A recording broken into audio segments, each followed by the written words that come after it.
Sveiki, dar kartą. Aš tiesiog nebejoju, kad Viešpats yra čia ir pasiruošęs mus atgaivinti. Ką daryti? Girdyti. O girdyti dvasia, maitinti žodžiu ir gaivinti savo malone. Iš tikrųjų.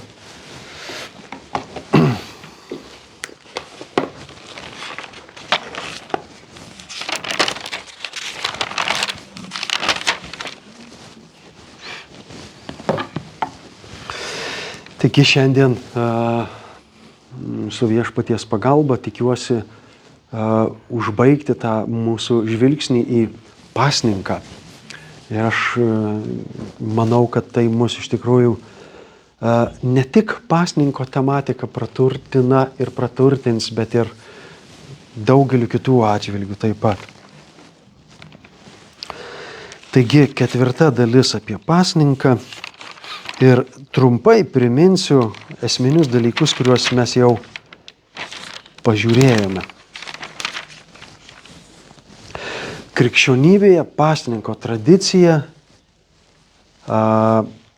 perimta yra iš žydų religijos, iš judaizmo.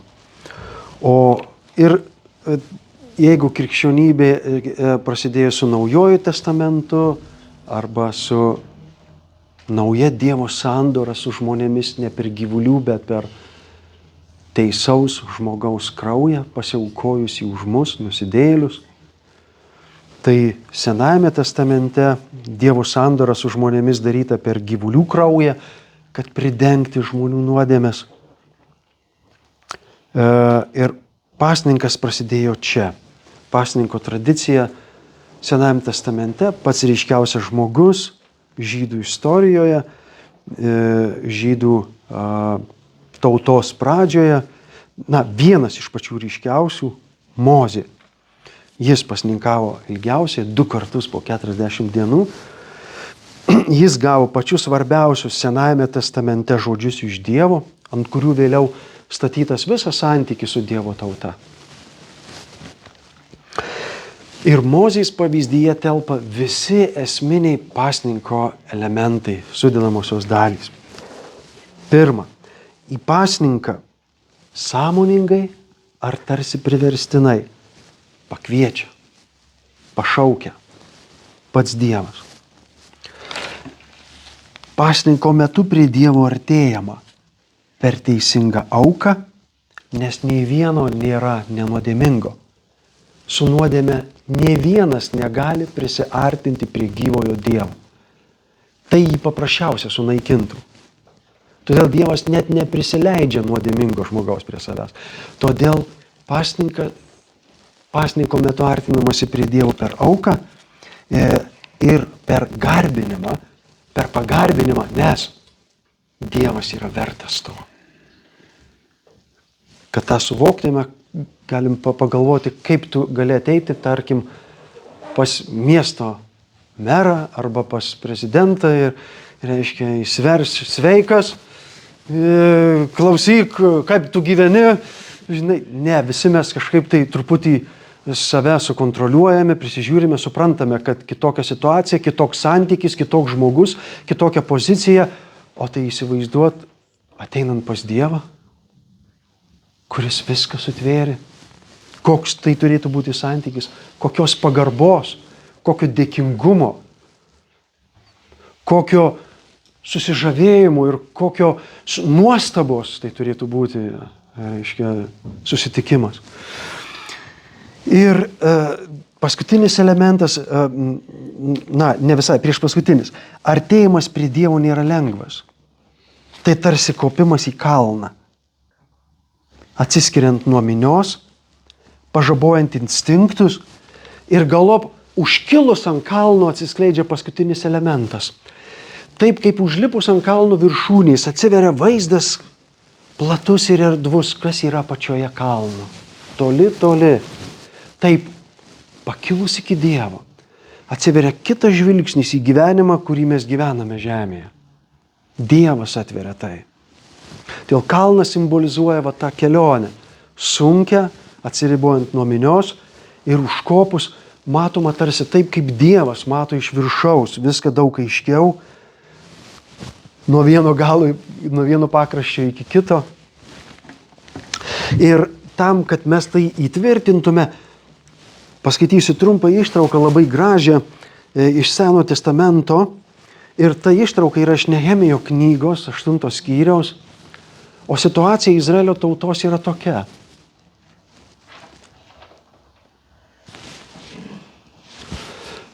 Dievo tauta už tai, kad neklausė Dievo,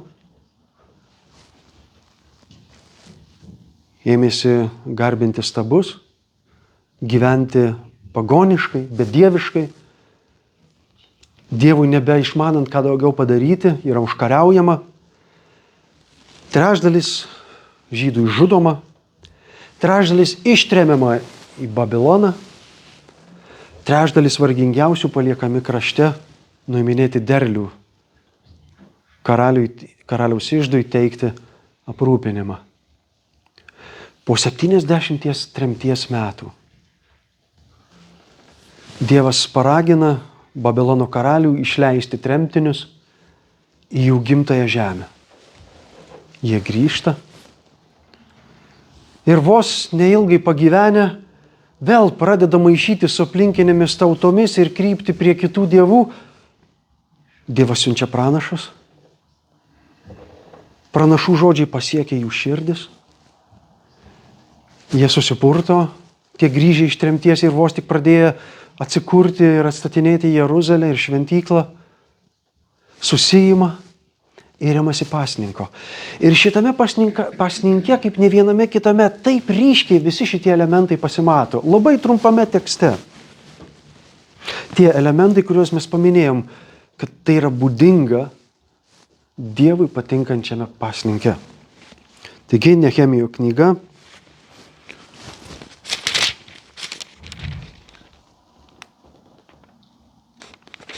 Devintas skyrius. Papasakojau, kokia čia yra situacija. Ir štai to mėnesio 24 dieną izraelitai susirinko pasninkaudami. Kas įvyko? Dievas per pranašus apkaltino sugrįžusius žydus.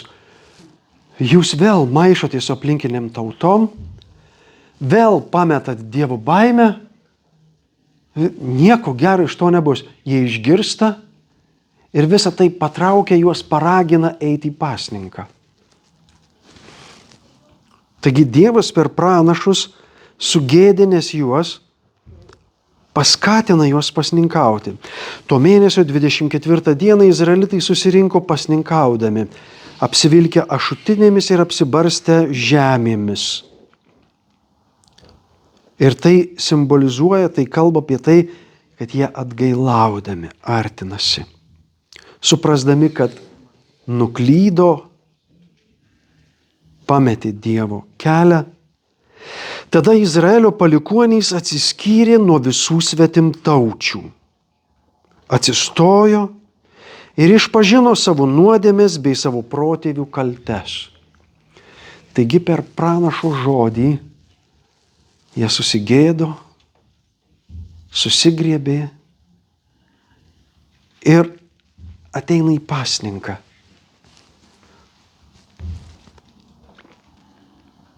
Dievas patraukė juos tokiu būdu. Jie atsiskiria nuo svetimtaučių. Ir tai simbolizuoja tą kelią į kalną, atsiskyrimą nuo minios.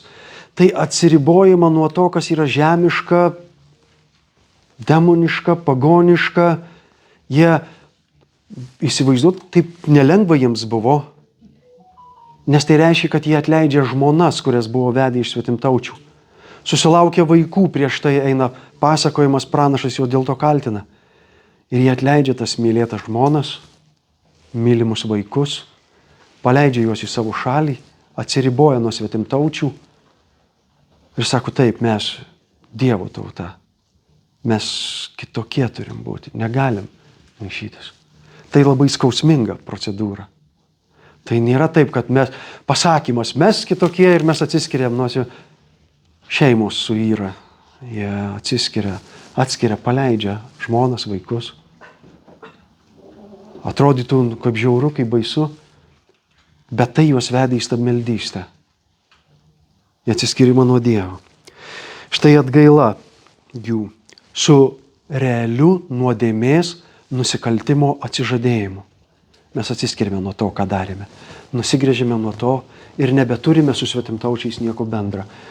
Tada tai skambėjo taip, tai reikėjo daryti, bet mums tai simbolinė kalba apie atsiribojimą nuo minios, nuo tai, kas tik žmogiška, tik žemiška, nuodėminga. Ketvirtadalį dienos stovėdami savo vietose, jie skaitė iš Viešpaties savo Dievo įstatymo knygos, o kitą ketvirtadalį išpažino nuodėmes. Tikra atgaila. Ir išpažinimas, ir nusigręžimas nuo nuodėmės. Ir parpuolė kniūpsti šlovino Viešpatį savo Dievą. Ir garbinimas. Teisingas. Nusižeminę, suprasdami kaip klydo ir garbino Dievą. Įsileido žodį ir jeigu skaitytume toliau, atrastume, kaip jie prisimena visą savo istoriją, kaip jie atsigręžia į žodį ir sudaro sandorą su Dievu iš naujo, kaip jie skaito dar trečdalį dienos visą įstatymą ir visi, pradedant tautos kunigaikščiais ir baigiant visais žmonėmis, pasižada laikytis Dievo įstatymą. Taigi visi šitie elementai, kurie būdingi pasninkui, kuris patinka Dievui, šitame jų pasninke atsispindi labai ryškiai, labai gražiai ir labai trumpame iš esmės tekste. Dievas patraukė juos į pasninką, sugėdinęs juos, subaręs juos. Jie atgailauja, palieka nuodėmes, jie pagarbina Dievą ir tai nėra lengva. Jiems tenka palikti savo žmonas, tenka palikti savo ryšius su pagonėmis, su pagonių tautomis, suvaldyti savo instinktus. Štai toks pasninkas ir jo esminiai elementai, kurie atsiskleidžia Senajame testamente.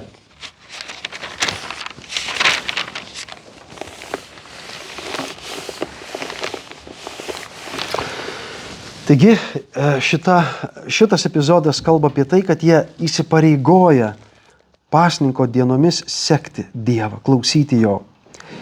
Jie sugrįžta prie Jo. Pasninkas juos sugrąžina prie Dievo. Ir taip pasninkas iš tikrųjų atlieka tai, kam jis yra skirtas. Jie grįžo prie Dievo žodžio ir taip grįžo prie Dievo. Nes grįžti prie Dievo reiškia išgirsti Jo žodį, priimti jį, paklusti jam, nusižeminti Jo žodžiui.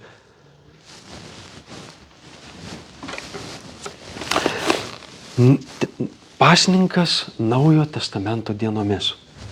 Ir štai vėl mes turime didžiulį pavyzdį mūsų Viešpatį Jėzų Kristų, kuris kaip ir Mozė prapasninkoja 40 dienų. Bet Jėzaus pasninke atrandam lygiai tuos pačius esminius pasninko elementus. Mes pažiūrėjom, į pasninką Jėzų patraukė Dievas.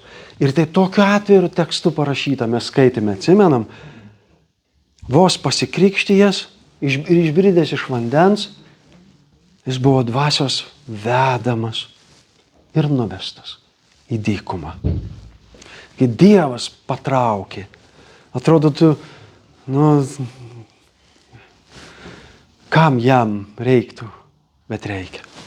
Taigi pamatom, kad Dievas patraukė. Antrą elementą pamatom, kai Jėzus krikštijasi.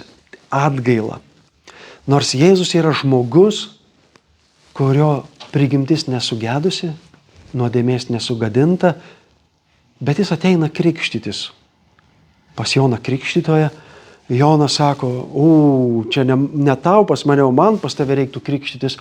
Jėzus jam sako, palauk, šį kartą dera mum įvykdyti visą teisingumą. Jėzus duoda pavyzdį visiems savo sekėjams. mūsų aptariamo atveju ėjimas į pasninką, kuris tuoj prasidės jam, ėjimas į dykumą, reikia pereiti per atgailą. Ir Jėzus duoda tą pavyzdį.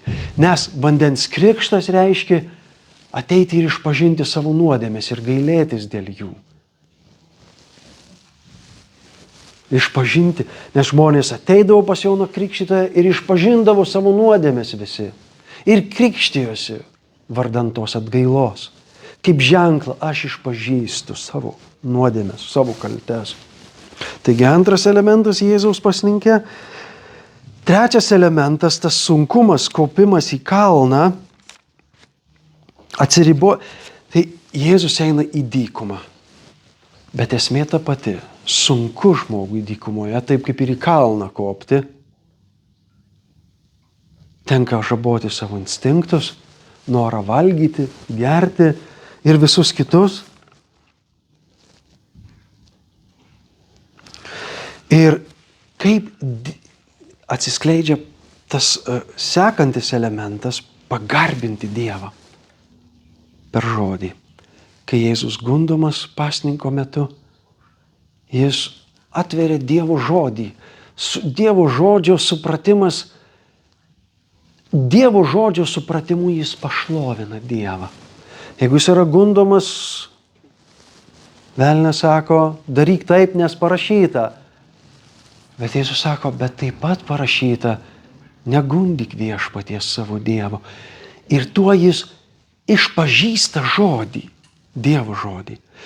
To jis pašlovina Dievą, parodydamas, aš laikausi žodžio. Atiduodu garbę Dievo žodžiui.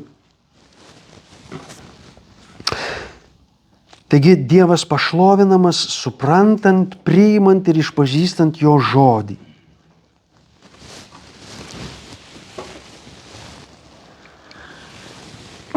Taigi mes jau pamatėme, kad pasninku artinamasi prie Dievo, grįžtama pas jį, gręžiamasi į jį per jo žodį. O atsivėręs jo žodis, apreikštas jo žodis, suprastas ir įsisąmonintas jo žodis, kuris teikia gyvenimą. Mozės dienomis grįžus prie Dievo žodžio, kaip mes pažiūrėjome pavyzdį, kai Dievo tauta atgailavo pasninkaudama, skaitė žodį ir sudarė sandorą su Dievu. Mozės dienomis pasninke atvertas žodis veda į gyvenimą. Mozėje apreikštas Dievo žodis pasninko dienomis vedė visą tautą palaiminto žemiško gyvenimo link. Koks yra palaimintas žemiškas gyvenimas? Apsaugotas ir aprūpintas.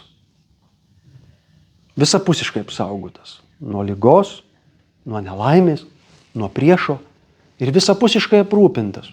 Pamaitintas, pagirdytas, aprengtas, turintis pastogę.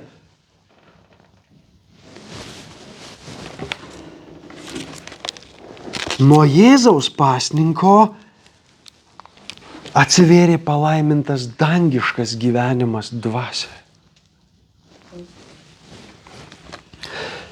Jėzus grįžęs iš pasninko pradeda skelbti.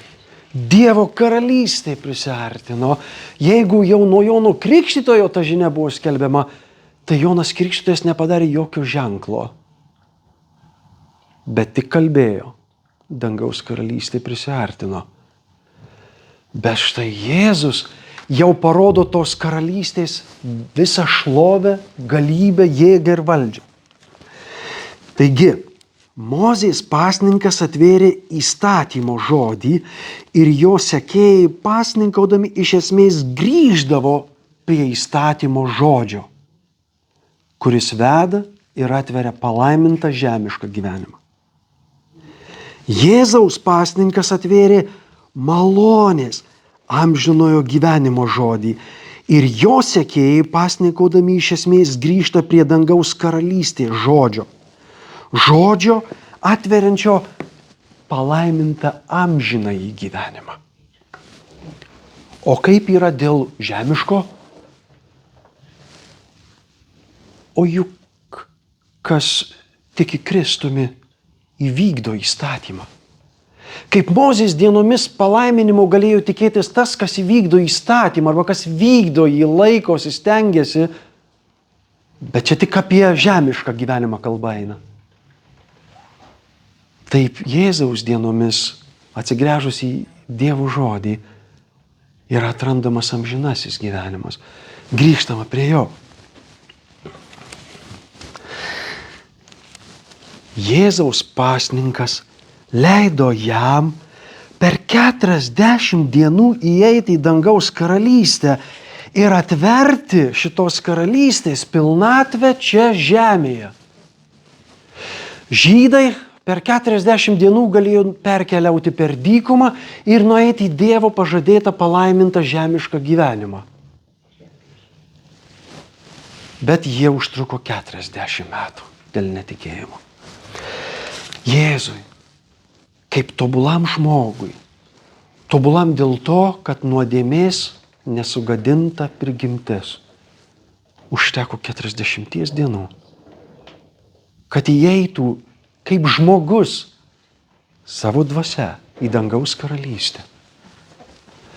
Ir atskleistų ir parodytų ją. Todėl Jėzus Kristus, jo gyvenimas mums visiems yra pavyzdys, koks gali būti arba koks yra žmogus, kuris gyvena dangaus karalystės pilnatvėje savo širdyje. Atkreipkim dėmesį, jis netapo turtingas nuo to labai, žemiškai. Ar dar kaip nors, niekas į jį žiūrėdamas negalėjo pasakyti, o, čia yra dangaus karalystė. Atvirkščiai, jis paliudija ir patvirtina, kai jo klausė fariziejai, nes jis labai daug kalbėjo apie dangaus karalystę. Todėl, kad jis atėjo iš pasninko nešdamas ją, jis pats į ją įėjo ir jis nešiojosi ją savyje. Ir jo fariziejai klausė, o tai kada ateis ta dangaus karalystė? Kokie bus ženklai? Ir mes skaitome 2 evangelijose liudijimą. Jis atsako, niekas nepasakys, ji čia ar ten, nes štai ji jau yra tarp jūsų. Kur? Ir klausantys turėjo suprasti, jame jau yra. Pirmame žmoguje žemėje yra visa pilnatve. Kiek tik gali būti Dievo karalystė žmoguje, Jėzuje yra jinai žemėje. Dėl to Jėzus ir sako, ji jau yra tarp jūsų. Su juo, jame. Ir per jį jinai plinta. Jis ją skelbia, netikit, tikėkit bent dėl ženklų, kuriuos aš darau. Žiūrėkit, kokia Dievo galybė. Ten, kur ateina Dievo karalystė, demonai lauk. Ligos. Pasitraukit, išgyk. Ir jis ne dėl to daro tuos ženklus ir stebuklus, kad žmonės į juos įsikabintų, bet dėl to, kad patikėtų, kad karalystė, kurią jis skelbia, tikrai atėjo su visa jėga ir galybe. Tai pirmas žmogus žemėje, kuriame visa karalystės pilnatvė žmoguje pasirodo žemėje. Visa savo pilnatve. Bet nesuprantant įžvelgia į Jėzų ir nieko nemato. Palauk. Kad ne taip čia turi ateiti. Kažkaip kitaip. Ne. Būtent taip. Kaip atėjo per Jėzų. Kaip atėjo su juo. Ir kaip jinai buvo su juo.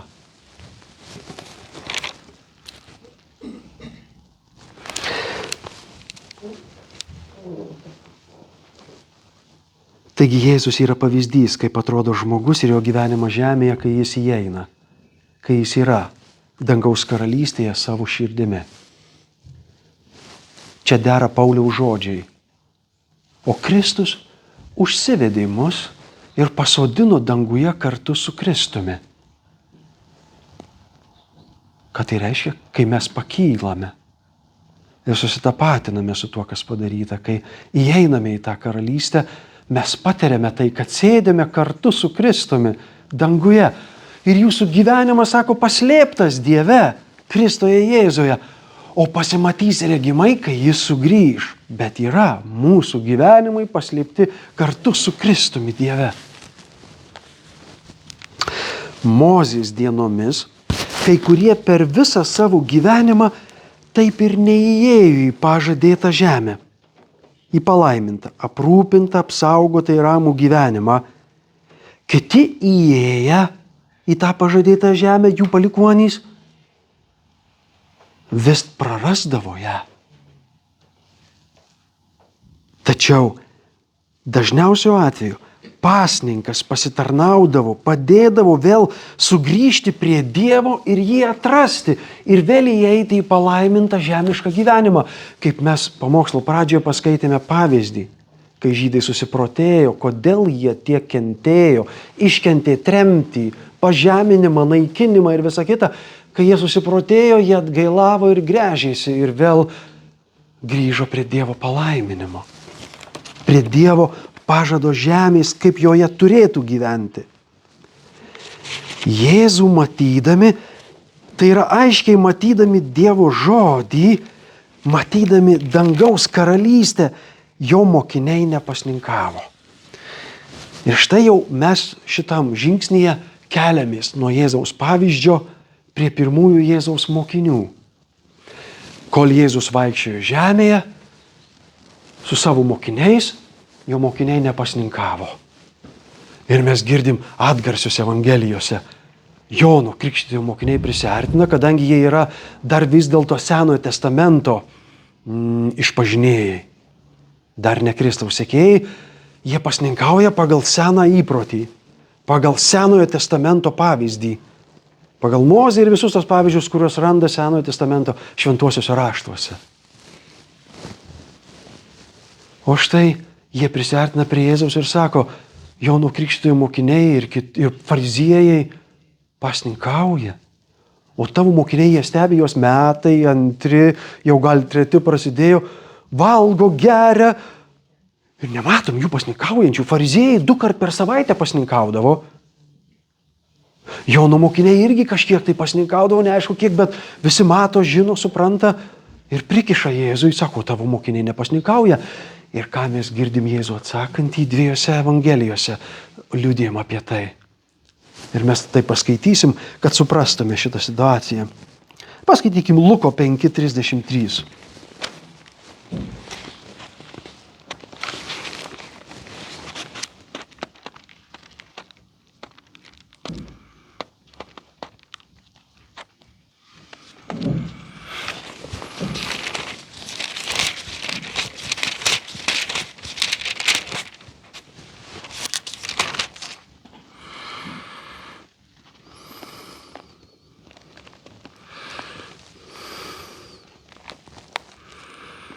Tada jie sako jam, Jono mokiniai dažnai pasninkoja ir kalba maldas, taip pat ir fariziejų mokiniai, o tavieji valgo savo ir geria.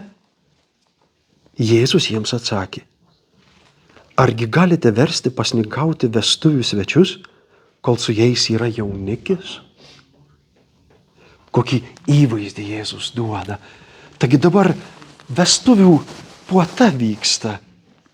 Svečiai pakviesti į šitą puotą ir yra su vestuvių esminiu asmeniu, jaunikiu.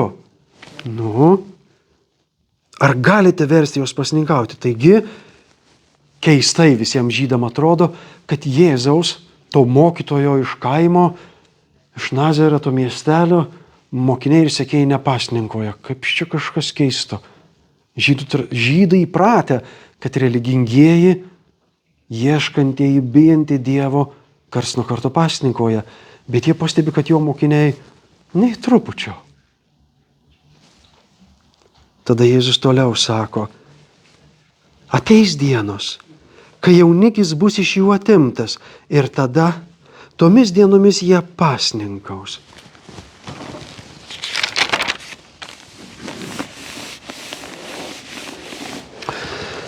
Apie ką mums visą tai kalba?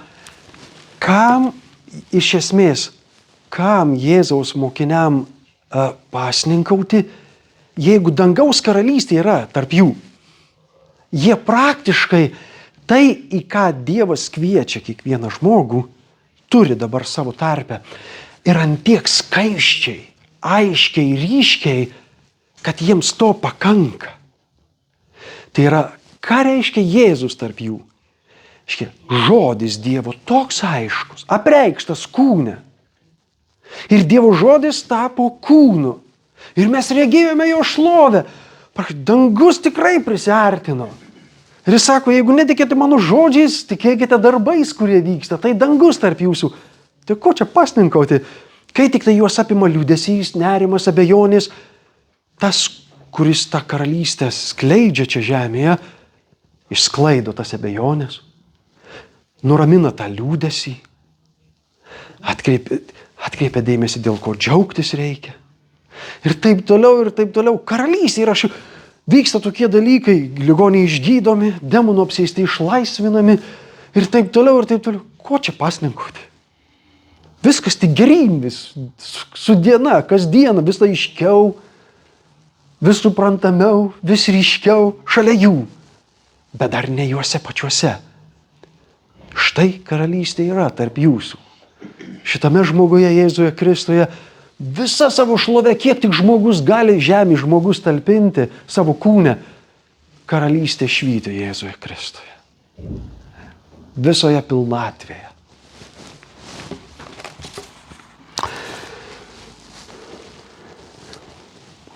Kai jaunikis bus iš jų atimtas, tada jie pasninkaus.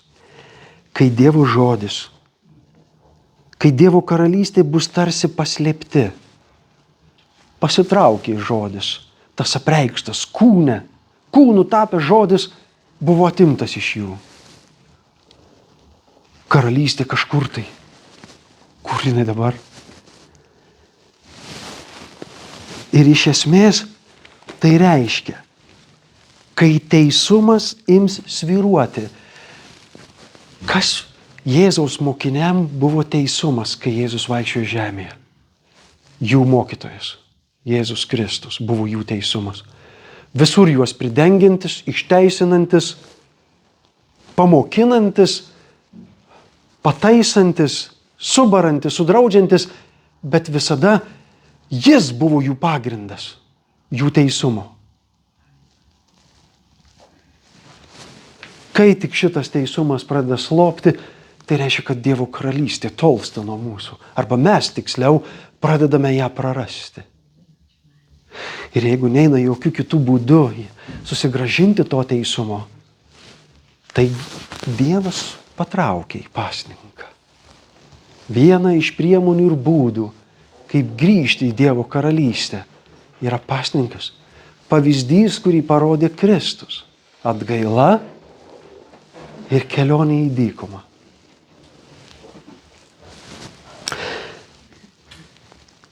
Ta diena, kai iš jų Kristus bus patrauktas, kai jaunikis bus iš jų patrauktas, sako, tada jie pasninkaus.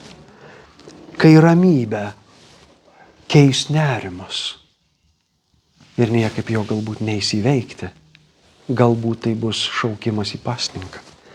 Kai vietoje džiaugsmo ims dominuoti liūdesys, galbūt Dievas ims šaukti į pasninką, kad sugrįžti į Dievo karalystę. Nes Dievo karalystė yra teisumas, ramybė ir džiaugsmas šventojoje dvasioje, kuris yra Dievo karalystėje, gyvena Dievo teisume, ne savo teisume. Nė vienas mes jo negalim susikurti, užsitikrinti. Kas yra Dievo karalystėje, pasilieka Kristaus duodamame teisume. Ramybė ateina. Ramybė veda per visus įvykius, situacijas. Ir džiaugsmas auga ir didėja. Nes auga ir didėja viltis, aš esu skirtas, aš esu pašauktas amžinajam gyvenimui. Mano dalia, mano likimas Dievo man duotas. Amžinas gyvenimas. Ko čia nesidžiaugti? Tai auga ir didėja šitas džiaugsmas, kuris nepriklauso nuo išorės žemiškos. O apie žemiškus dalykus pasakyta aiškiai. Jeigu jis nepagailėjo geriausio savo sūnaus, per kurį atvėrė amžinai ir davė amžinai gyvenimą ir duoda amžinai gyvenimą, tai negi jis pagailės to, ko čia reikia dabar. Todėl būkite patenkinti, ką turite, turėdami maisto, drabužį, pastogę. Čia neuždaromas kelias į geresnį gyvenimą žemišką, bet čia užkardoma, kad negyvenk vien tuo. Nemąstyk tik apie žemiškus dalykus. Nelaikyk jų perdėtai svarbiais. Tavo teisumas, ramybė ir džiaugsmas ne iš tų dalykų ateina. Tie dalykai tave džiugins iš tikrųjų, kai dangaus karalystė tavėje bus. Tai, kas pridedama prie jos dar, tave džiugins nesugadindami tavęs.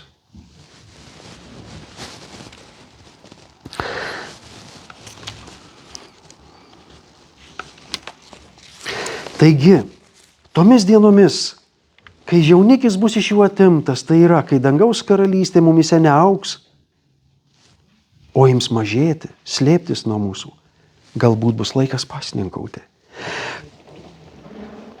Kad vėl ieškotume Dievo, ieškotume Jėzaus, tai yra ieškotume jo žodžio, kad vėl grįžtume savo dvasia į Dievo karalystę.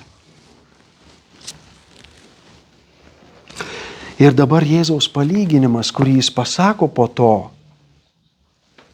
kalba apie tai, kiek pasninkas, kurį pasninkaus jo mokiniai, skiriasi nuo Mozės mokinių pasninko.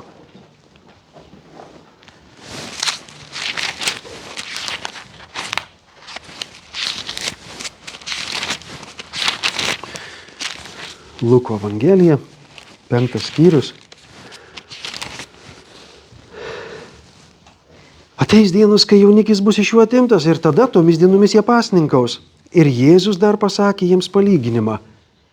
Jis paaiškina, kodėl dabar jo mokiniai nepasninkauja, kaip fariziejai arba Jono Krikštytojo mokiniai.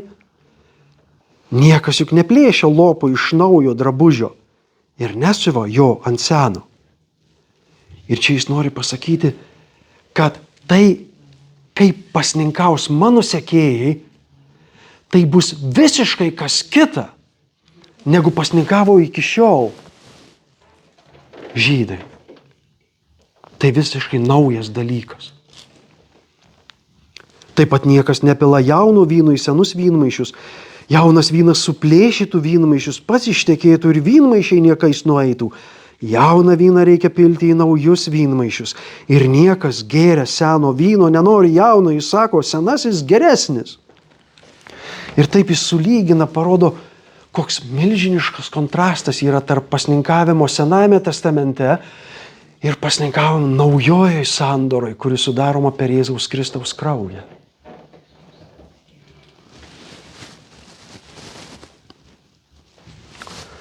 Ir galim nusikelt dabar į ankstyvąją bažnyčią. Mes pažiūrėjom Jėzų kaip pavyzdį, mes pažiūrėjom pirmosius jo mokinius jam dar esant ir jau keliamės į laikus, kai bažnyčios gimsta. Jau Kristus išaukštintas sėdi Tėvo dešinėje, krikščionių bendruomenės formuojasi ir išgirstama apie jų pasninkavimą. Štai Apaštalų darbų 13:2.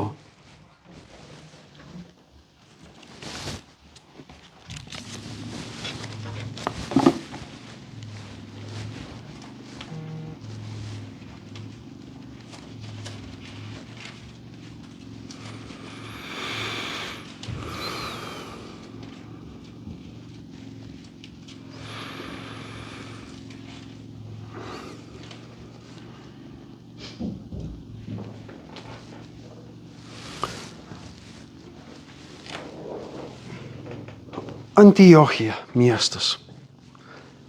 Antiochijos bažnyčioje buvo pranašų ir mokytojų Barnabas, Simeonas, Liucijus Kirenietis, Manaenas ir Saulius. Kartą, kai jie tarnavo Viešpačiui ir pasninkavo, šventoji dvasia pasakė, išskirkite man Barnabą ir Saulių darbui, kuriam aš juos pašaukiau. Dabar klausimas, kam jie pasninkauja?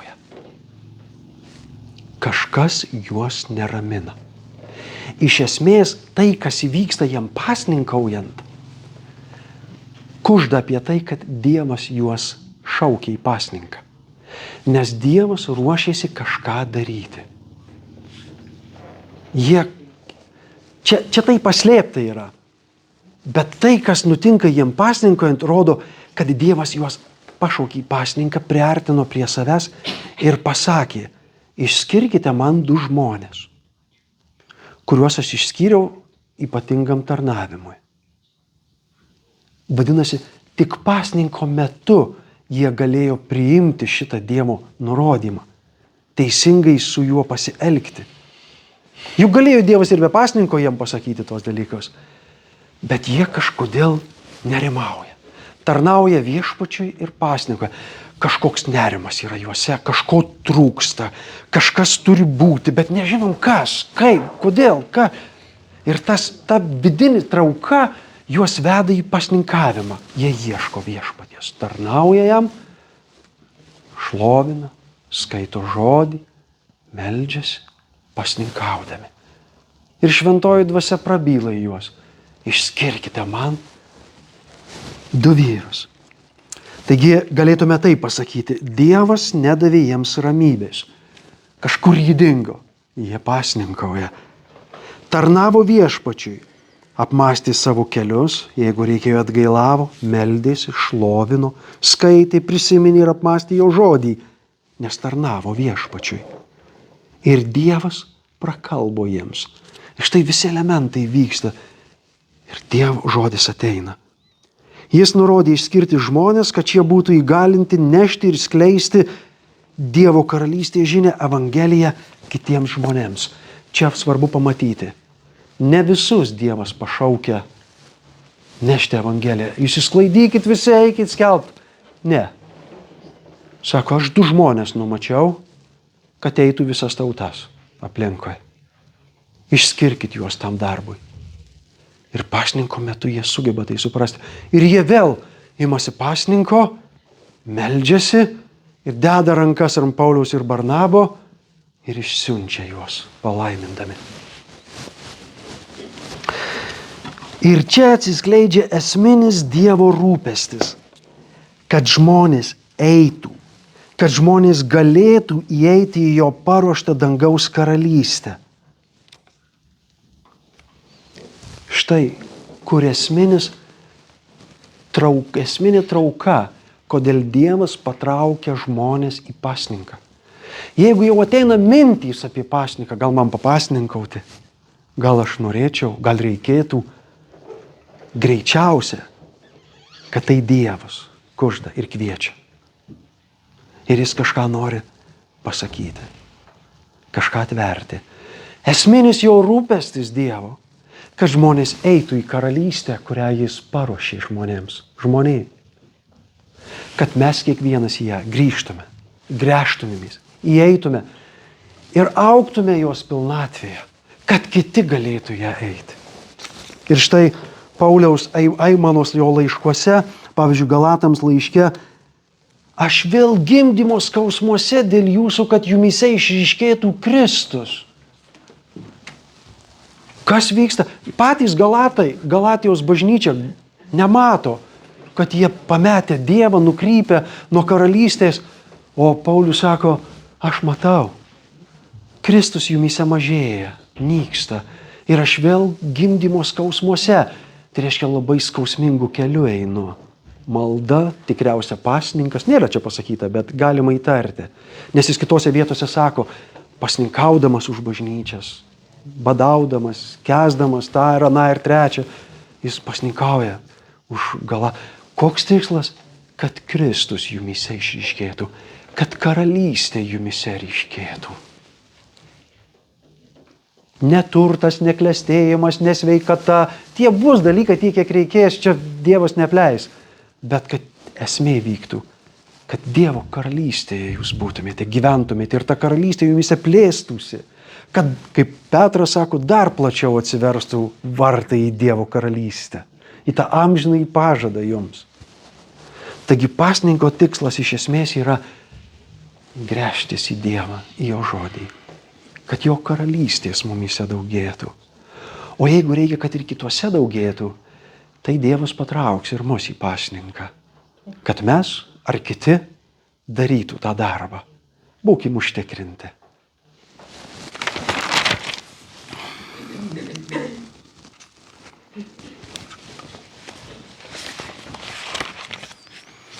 Ir apreiškimas Jonui 12:2, paskutinė citata, kur regėjome, apaštalas regi mergelę, virš kurios 12 žvaigždžių, ir tai kalba apie bažnyčią.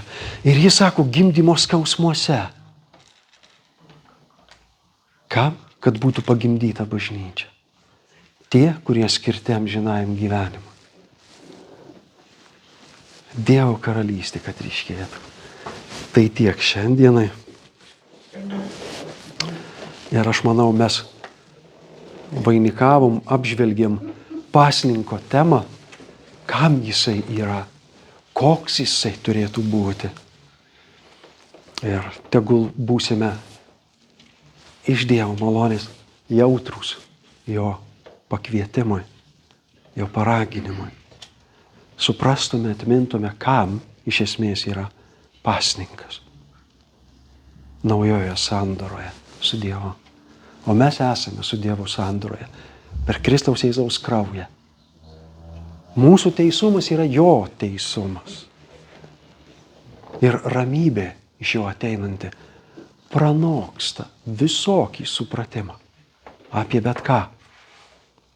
Ir džiaugsmas, kuris ateina iš jo, duotas mums jo, yra neišsakomas ir šlovingiausias, kokį tik žmogus gali išgyventi. Aukime tame. Tegul tos karalystės mumyse daugėja, pilnėja. Gręžkimės į ją, grįžkime į ją, užimkime ją, verškimės į ją ir panašėkime į Kristų. Amen.